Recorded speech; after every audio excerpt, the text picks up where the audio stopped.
Chapter 18. Till Elizabeth entered the drawing-room at Netherfield, and looked in vain for Mr. Wickham among the cluster of red coats there assembled, a doubt of his being present had never occurred to her. The certainty of meeting him had not been checked by any of those recollections that might not unreasonably have alarmed her. She had dressed with more than usual care, and prepared in the highest spirits for the conquest of all that remained unsubdued of his heart, trusting that it was not more than might be won in the course of the evening. But in an instant arose the dreadful suspicion of his being purposely omitted, for Mr. Darcy's pleasure, in the Bingleys' invitation to the officers, and though this was not exactly the case, the absolute fact of his absence was pronounced by his friend Mr. Denny, to whom Lydia eagerly applied, and who told them that Wickham had been obliged to go to town on business the day before, and was not yet returned, adding with a significant smile, "I do not imagine that his business would have called him away just now if he had not wished to avoid a certain gentleman here." This part of his intelligence, though unheard by Lydia, was caught by Elizabeth, and as it assured her that Darcy was not less answerable for Wickham's absence than if her first surmise had been just, every feeling of displeasure against the former was so sharpened by immediate disappointment that she could hardly reply with tolerable civility to the polite inquiries which he directly afterwards approached to make. Attention, forbearance, patience with Darcy was injury to Wickham. She was resolved against any sort of conversation with him, and turned away with a degree of ill-humour which she could not wholly surmount even in speaking to Mr. Bingley, whose blind partiality provoked her. But Elizabeth was not formed for ill-humour, and though every prospect of her own was destroyed for the evening, it could not dwell long on her spirits, and, having told all her griefs to Charlotte Lucas, whom she had not seen for a week, she was able to make a voluntary transition to the oddities of her cousin, and to point him out to her particular notice. The two first dances, however, brought a return of the distress. They were dances of mortification. Mr. Collins, awkward and solemn, apologizing instead of attending, and often moving wrong without being aware of it, gave her all the shame and misery which a disagreeable partner for a couple of dances can give. The moment of her release from him was ecstasy. She danced next with an officer, and had the refreshment of talking of Wickham, and of hearing that he was universally liked. When those dances were over, she returned to Charlotte Lucas, and was in conversation with her when she found herself suddenly addressed by Mr. Darcy, who took her so much by surprise in his application for her hand, that without knowing what she did, she accepted him. He walked away again immediately, and she was left to fret over her own want of presence of mind. Charlotte tried to console her. "I dare say you will find him very agreeable." "Heaven forbid! That would be the greatest misfortune of all, to find a man agreeable whom one is determined to hate. Do not wish me such an evil." When the dancing recommenced, however, and Darcy approached to claim her hand, Charlotte could not help cautioning her in a whisper not to be a simpleton and allow her fancy for Wickham to make her appear unpleasant in the eyes of a man of 10 times his consequence. Elizabeth made no answer, and took her place in the set, amazed at the dignity to which she was arrived in being allowed to stand opposite to Mr. Darcy, and reading in her neighbours' looks their equal amazement in beholding it. They stood for some time without speaking a word, and she began to imagine that their silence was to last through the 2 dances, and at first was resolved not to break it, till, suddenly fancying that it would be a greater punishment to her partner to oblige him to talk, she made some slight observance on the dance. He replied, and was again silent. After a pause for some minutes, she addressed him a second time with, "It is your turn to say something now, Mr. Darcy. I talked of the dance, and you ought to make some kind of remark on the size of the room, or the number of couples." He smiled and assured her that whatever she wished him to say should be said. "Very well, that reply will do for the present. Perhaps by and by I may observe that private balls are much pleasanter than public ones, but now we may be silent." "Do you talk by rule, then, while you are dancing?"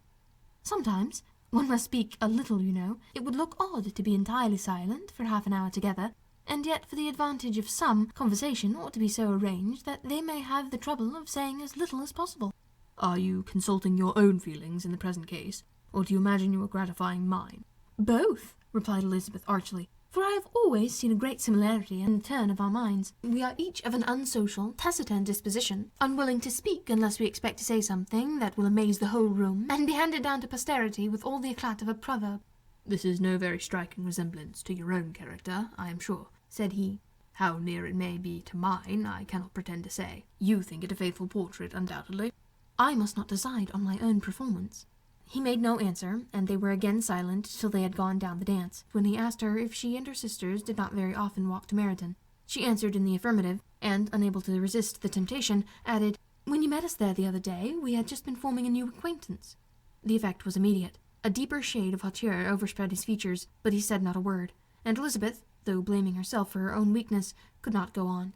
At length Darcy spoke, and in a constrained manner said, Mr. Wickham is blessed with such happy manners as may ensure his making friends. Whether he may be equally capable of retaining them is less certain." "He has been so unlucky as to lose your friendship," replied Elizabeth with emphasis, "and in a manner which he is likely to suffer from all his life." Darcy made no answer, and seemed desirous of changing the subject. At that moment Sir William Lucas appeared close to them, meaning to pass through the set to the other side of the room, but on perceiving Mr. Darcy, he stopped with a bow of superior courtesy to compliment him on his dancing and his partner. "I have been most highly gratified indeed, my dear sir. Such very superior dancing is not often seen. It is evident that you belong to the first circles. Allow me to say, however, that your fair partner does not disgrace you, and that I must hope to have this pleasure often repeated, especially when a certain desirable event, my dear Miss Eliza," glancing at her sister and Bingley, "shall take place. What congratulations will then flow in. I appeal to Mr. Darcy. But let me not interrupt you, sir. You will not thank me for detaining you from the bewitching converse of that young lady, whose bright eyes are also upbraiding me." The latter part of this address was scarcely heard by Darcy, but Sir William's allusion to his friend seemed to strike him forcibly, and his eyes were directed with a very serious expression towards Bingley and Jane, who were dancing together. Recovering himself, however, shortly, he turned to his partner and said, "Sir William's interruption has made me forget what we were talking of." "I do not think we were speaking at all. Sir William could not have interrupted two people in the room who had less to say for themselves. We have tried 2 or 3 subjects already without success, and what we are to talk of next I cannot imagine." "What think you of books?" said he, smiling. "Books? Oh no, I am sure we never read the same, or not with the same feelings." "I am sorry you think so, but if that be the case, there can at least be no want of subject. We may compare our different opinions." "No, I cannot talk of books in a ballroom. My head is always full of something else." "The present always occupies you in such scenes, does it?" said he, with a look of doubt. "Yes, always," she replied, without knowing what she said, for her thoughts had wandered far from the subject, as soon afterwards appeared, by her suddenly exclaiming, "I remember hearing you say once, Mr. Darcy, that you hardly ever forgave, that your resentment, once created, was unappeasable. You are very cautious, I suppose, of its being created." "I am," said he, with a firm voice. "And never allow yourself to be blinded by prejudice?" "I hope not." "It is particularly incumbent on those who never change their opinion to be secure of judging properly at first." "May I ask to what these questions tend?" "Merely to the illustration of your character," said she, endeavouring to shake off her gravity. "I am trying to make it out." "And what is your success?" She shook her head. "I do not get on at all. I hear such different accounts of you as puzzle me exceedingly." "I can readily believe," answered he gravely, "that report may vary greatly with respect to me, and I could wish, Miss Bennet, that you were not to sketch my character at the present moment, as there is reason to fear that the performance would reflect no credit on either." "But if I do not take your likeness now, I may never have another opportunity." "I would by no means suspend any pleasure of yours," he coldly replied. She said no more, and they went down the other dance, and parted in silence, on each side dissatisfied, though not to equal degree, for in Darcy's breast there was a tolerable, powerful feeling towards her, which soon procured her pardon, and directed all his anger against another. They had not long separated when Miss Bingley came towards her, and, with an expression of civil disdain, thus accosted her. "So, Miss Eliza, I hear you are quite delighted with George Wickham. Your sister has been talking to me about him, and asking me 1,000 questions. And I find that the young man forgot to tell you, among his other communications, that he is the son of old Wickham, the late Mr. Darcy's steward. Let me recommend you, however, as a friend, not to give implicit confidence to all his assertions, for as to Mr. Darcy's using him ill, it is perfectly false, for on the contrary, he has been always remarkably kind to him, though George Wickham has treated Mr. Darcy in a most infamous manner. I do not know the particulars, but I know very well that Mr. Darcy is not in the least to blame, that he cannot bear to hear George Wickham mentioned, and that though my brother thought he could not well avoid including him in his invitation to the offices, he was excessively glad to find that he had taken himself out of the way. His coming into the country at all is the most insolent thing indeed, and I wonder how he could presume to do it. I pity you, Miss Eliza, for the discovery of your favourite's guilt, but really, considering his descent, one could not expect much better." "His guilt and his descent appear by your account to be the same," said Elizabeth angrily, "for I have heard you accuse him of nothing worse than of being the son of Mr. Darcy's steward, and of that, I can assure you, he informed me himself." "I beg your pardon," replied Miss Bingley, turning away with a sneer. "Excuse my interference. It was kindly meant." "Insolent girl!" said Elizabeth to herself. "You are much mistaken if you expect to influence me by such paltry attacks as this. I see nothing in it but your own wilful ignorance and the malice of Mr. Darcy." She then sought her sister, who had undertaken to make inquiries on the same subject of Mr. Bingley. Jane met her with a smile of such sweet complacency, a glow of such happy expression, as sufficiently marked how well she was satisfied with the occurrences of the evening. Elizabeth instantly read her feelings, and at that moment solicitude for Wickham, resentment against his enemies, and everything else gave way before the hope of Jane's being in the fairest way for happiness. "I want to know," said she, with a countenance no less smiling than her sister's, "what you have learnt about Mr. Wickham. But perhaps you have been too pleasantly engaged to think of any third person, in which case you may be sure of my pardon." "No," replied Jane, "I have not forgotten him, but I have nothing satisfactory to tell you. Mr. Bingley does not know the whole of his history, and is quite ignorant of the circumstances which have principally offended Mr. Darcy, but he will vouch for the good conduct, the probity and honour of his friend, and is perfectly convinced that Mr. Wickham has deserved much less attention from Mr. Darcy than he has received, and I am sorry to say that, by his account as well as his sister's, Mr. Wickham is by no means a respectable young man. I am afraid he has been very imprudent, and has deserved to lose Mr. Darcy's regard." "Mr. Bingley does not know Mr. Wickham himself?" "No, he never saw him till the other morning at Meryton." "This account, then, is what he has received from Mr. Darcy. I am perfectly satisfied. But what does he say of the living?" "He does not exactly recollect the circumstances, though he has heard of them from Mr. Darcy more than once, but he believes that it was left to him conditionally only." "I have no doubt of Mr. Bingley's sincerity," said Elizabeth warmly, "but you must excuse my not being convinced by assurances only. Mr. Bingley's defence of his friend was a very able one, I dare say, but since he is unacquainted with several parts of the story, and has learnt the rest from that friend himself, I shall venture to think of both gentlemen as I did before." She then changed the discourse to one more gratifying to each, and on which there could be no difference of sentiment. Elizabeth listened with delight to the happy, though modest, hopes which Jane entertained of Bingley's regard, and said all in her power to heighten her confidence in it. On their being joined by Mr. Bingley himself, Elizabeth withdrew to Miss Lucas, to whose inquiry after the pleasantness of her last partner she had scarcely replied before Mr. Collins came up to them, and told her with great exultation that he had just been so fortunate as to make a most important discovery. "I have found out," said he, "by singular accident, that there is now in the room a near relation of my patroness. I happened to overhear the gentleman himself mentioning to the young lady who does the honours of this house the names of his cousin Miss de Bourgh, and of her mother Lady Catherine. How wonderfully these sorts of things occur! Who would have thought of my meeting with, perhaps, a nephew of Lady Catherine de Bourgh at this assembly? I am most thankful that the discovery is made in time for me to pay my respects to him, which I am now going to do. I trust he will excuse my not having done it before. My total ignorance of the connection must plead my apology." "You are not going to introduce yourself to Mr. Darcy?"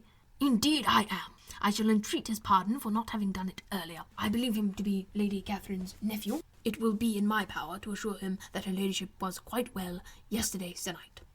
Elizabeth tried hard to dissuade him from such a scheme, assuring him that Mr. Darcy would consider his addressing him without introduction as an impertinent freedom rather than a compliment to his aunt, that it was not in the least necessary that there should be any notice on either side, and that if it were, it must belong to Mr. Darcy, the superior in consequence, to begin the acquaintance. Mr. Collins listened to her with a determined air of following his own inclination, and when she ceased speaking, replied thus: "My dear Miss Elizabeth, I have the highest opinion in the world of your excellent judgment in all matters within the scope of your understanding, but permit me to say that there must be a wide difference between the established forms of ceremony amongst the laity and those which regulate the clergy. For give me leave to observe that I consider the clerical office as equal in point of dignity with the highest ranks in the kingdom, provided that a proper humility of behaviour is at the same time maintained. You must therefore allow me to follow the dictates of my conscience on this occasion, which lead me to perform what I look on as a point of duty. Pardon me for neglecting to profit from your advice, which on every other subject shall be my constant guide, though in the case before us I consider myself more fitted by education and habitual study to decide on what is right than a young lady like yourself." And with a low bow he left her to attack Mr. Darcy, whose reception of his advances she eagerly watched, and whose astonishment at being so addressed was very evident. Her cousin prefaced his speech with a solemn bow, and though she could not hear a word of it, she felt as if hearing it all, and saw in the motion of his lips the words apology, Hunsford, and Lady Catherine de Bourgh. It vexed her to see him expose himself to such a man. Mr. Darcy was eyeing him with unrestrained wonder, and when at last Mr. Collins allowed him time to speak, replied with an air of distant civility. Mr. Collins, however, was not discouraged from speaking again, and Mr. Darcy's contempt seemed abundantly increasing with the length of his second speech, and at the end of it he only made him a slight bow, and moved another way. Mr. Collins then returned to Elizabeth. "I have no reason, I assure you," said he, "to be dissatisfied with my reception. Mr. Darcy seemed much pleased with the intention. He assured me with the utmost civility, and even paid me the compliment of saying that he was so well convinced of Lady Catherine's discernment as to be certain that she would never bestow a favour unworthily. It was really a very handsome thought. Upon the whole, I am much pleased with him." As Elizabeth had no longer any interest of her own to pursue, she turned her attentions almost entirely on her sister and Mr. Bingley, and the train of agreeable reflections which her observations gave birth to made her perhaps almost as happy as Jane. She saw her in idea settled in that very house in all the felicity which a marriage of true affection could bestow, and she felt capable under such circumstances of endeavouring even to like Bingley's sisters. Her mother's thoughts, she plainly saw, were bent the same way, and she determined not to venture near her, lest she might hear too much. When they sat down to supper, therefore, she considered it a most unlucky perverseness which placed them within one of each other, and she was deeply vexed to find that her mother was talking to that one person, Lady Lucas, freely, openly, and of nothing else but of her expectation that Jane would soon be married to Mr. Bingley. It was an animating subject, and Mrs. Bennet seemed incapable of fatigue while enumerating the advantages of the match. His being such a charming young man, and so rich, and living but 3 miles from them, were the first points of self-congratulation. And then it was such a comfort to know how fond the 2 sisters were of Jane, and to be certain that they must desire the connection as much as she could do. It was, moreover, such a promising thing for her younger daughters, as Jane's marrying so greatly must throw them in the way of other rich men. And lastly, it was so pleasant at her time of life to be able to consign her single daughters to the care of their sister, that she might not be obliged to go into company more than she liked. It was necessary to make this circumstance matter of pleasure, because on such occasions it is the etiquette, but no one was less likely than Mrs. Bennet to find comfort in staying at home at any period of her life. She concluded with many good wishes that Lady Lucas might soon be equally fortunate, though evidently and triumphantly believing there was no chance of it. In vain did Elizabeth endeavour to check the rapidity of her mother's words, or persuade her to describe her felicity in a less audible whisper. For, to her inexpressible vexation, she could perceive that the chief of it was overheard by Mr. Darcy, who sat opposite them. Her mother only scolded her for being nonsensical. "What is Mr. Darcy to me, pray, that I should be afraid of him? I'm sure we owe him no particular civility as to be obliged to say nothing he may not like to hear." "For heaven's sake, madame, speak lower. What advantage can it be to offend Mr. Darcy? You will never recommend yourself to his friend by doing so." Nothing that she could say, however, had any influence. Her mother would talk of her views in the same intelligible tone. Elizabeth blushed and blushed again, with shame and vexation. She could not help frequently glancing her eye at Mr. Darcy, though every glance convinced her of what she dreaded, for though he was not always looking at her mother, she was convinced that his attention was invariably fixed by her. The expression of his face changed gradually from indignant contempt to a composed and steady gravity. At length, however, Mrs. Bennet had no more to say, and Lady Lucas, who had been long yawning at the repetition of delights which she saw no likelihood of sharing, was left to the comforts of cold ham and chicken. Elizabeth now began to revive, but not long was the interval of tranquillity, for, when supper was over, singing was talked of, and she had the mortification of seeing Mary, after very little entreaty, preparing to oblige the company. By many significant looks and silent entreaties did she endeavour to prevent such a proof of complaisance, but in vain. Mary would not understand them. Such an opportunity of exhibiting was delightful to her, and she began her song. Elizabeth's eyes were fixed on her with most painful sensations, and she watched her progress through the several stanzas with an impatience which was very ill rewarded at their close. For Mary, on receiving amongst the thanks of the table the hint of a hope that she might be prevailed on to favour them again, after the pause of half a minute, began another. Mary's powers were by no means fitted for such a display. Her voice was weak, and her manner affected. Elizabeth was in agonies. She looked at Jane to see how she bore it, but Jane was very composedly talking to Bingley. She looked at his 2 sisters, and saw them making signs of derision at each other and at Darcy, who continued, however, impenetrably grave. She looked at her father to entreat his interference, lest Mary should be singing all night. He took the hint, and when Mary had finished her second song, said aloud, "That will do extremely well, child. You have delighted us long enough. Let the other young ladies have time to exhibit." Mary, though pretending not to hear, was somewhat disconcerted, and Elizabeth, sorry for her, and sorry for her father's speech, was afraid her anxiety had done no good.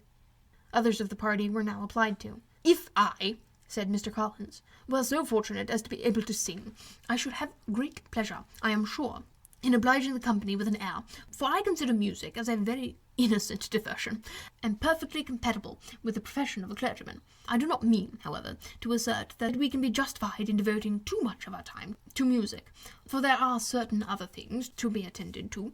The rector of a parish has much to do.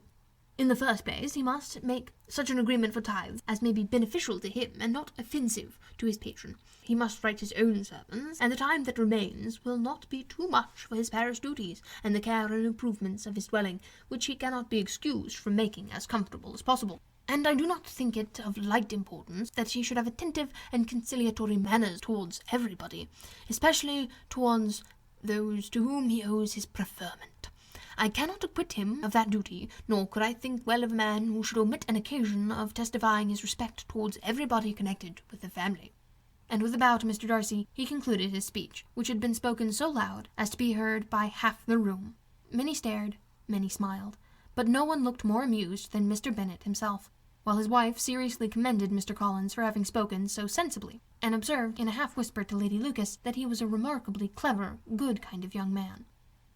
To Elizabeth it appeared that, had her family made an agreement to expose themselves as much as they could during the evening, it would have been impossible for them to play their parts with more spirit or finer success, and happy did she think it for Bingley and her sister that some of the exhibition had escaped his notice, and that his feelings were not of a sort to be much distressed by the folly which he must have witnessed. That his two sisters and Mr. Darcy should have such an opportunity of ridiculing her relations was bad enough, and she could not determine whether the silent contempt of the gentlemen or the insolent smiles of the ladies were more intolerable. The rest of the evening brought her little amusement. She was teased by Mr. Collins, who continued most perseveringly by her side, and, though he could not prevail on her to dance with him again, put it out of her power to dance with others. In vain did she entreat him to stand up with somebody else, and offer to introduce him to any young lady in the room. He assured her that, as to dancing, he was perfectly indifferent to it, that his chief object was, by delicate attentions, to recommend himself to her, and that he should therefore make a point of remaining close to her the whole evening. There was no arguing upon such a project. She owed her greatest relief to her friend Miss Lucas, who often joined them and good-naturedly engaged Mr. Collins' conversation to herself. She was at least free from the offence of Mr. Darcy's further notice. Though often standing within a very short distance of her, quite disengaged, he never came near enough to speak. She felt it to be the probable consequence of her allusions to Mr. Wickham, and rejoiced in it. The Longbourn party were the last of all the company to depart, and by manoeuvre of Mrs. Bennet had to wait for their carriages a quarter of an hour after everyone else was gone, which gave them time to see how heartily they were wished away by some of the family. Mrs. Hurst and her sister scarcely opened their mouths except to complain of fatigue, and were evidently impatient to have the house to themselves. They repulsed every attempt of Mrs. Bennet at conversation, and, by so doing, threw a languor over the whole party, which was very little relieved by the long speeches of Mr. Collins, who was complimenting Mr. Bingley and his sisters on the elegance of their entertainment, and the hospitality and politeness which had marked their behaviour to their guests. Darcy said nothing at all. Mr. Bennet, in equal silence, was enjoying the scene. Mr. Bingley and Jane were standing together, a little detached from the rest, and talked only to each other. Elizabeth preserved as steady a silence as either Mrs. Hurst or Miss Bingley, and even Lydia was too much fatigued to utter more than the occasional exclamation of "Lord, how tired I am!" accompanied by a violent yawn. When at length they rose to take leave, Mrs. Bennet was most pressingly civil in her hope of seeing the whole family soon at Longbourn, and addressed herself particularly to Mr. Bingley to assure him how happy he would make them by eating a family dinner with them at any time without the ceremony of a formal invitation. Mr. Bingley was all grateful pleasure, and he readily engaged for taking the earliest opportunity of waiting on her after his return from London, whither he was obliged to go the next day for a short time. Mrs. Bennet was perfectly satisfied, and quitted the house under the delightful persuasion that, allowing for the necessary preparations of settlements, new carriages, and wedding clothes, she should undoubtedly see her daughter settled at Netherfield in the course of 3 or 4 months. Of having another daughter married to Mr. Collins, she thought with equal certainty, and with considerable, though not equal, pleasure. Elizabeth was the least dear to her of all her children, and though the man and the match were quite good enough for her, the worth of each was eclipsed by Mr. Bingley and Netherfield.